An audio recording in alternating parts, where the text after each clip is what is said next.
Hey guys, welcome back to a new video, and this tutorial is all about how you can create the realistic perspective effect in Photoshop. So let's jump right into it.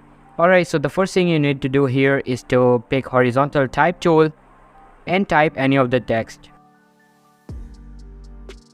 Once you have done with that, now press Ctrl+T and increase the size of text a little bit and adjust it according to the image.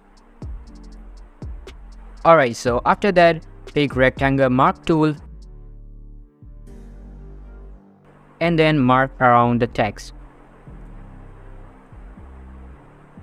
Then press Ctrl+C to copy the text.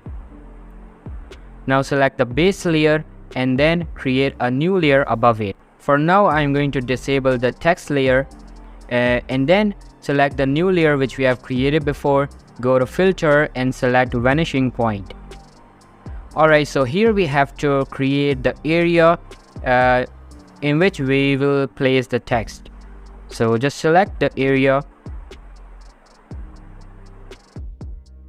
Once you have done, now press Ctrl+V to bring the text here. Now place this text in the area and adjust it according to the image.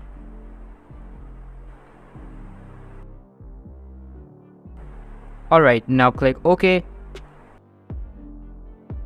Now right click on the layer which we have created. Then go to blending options. Then adjust your text according to the image. Decrease the opacity a little bit. And here you go. So this is basically how you can create the realistic perspective effect on Photoshop. So all for today's video guys. Thank you so much for watching.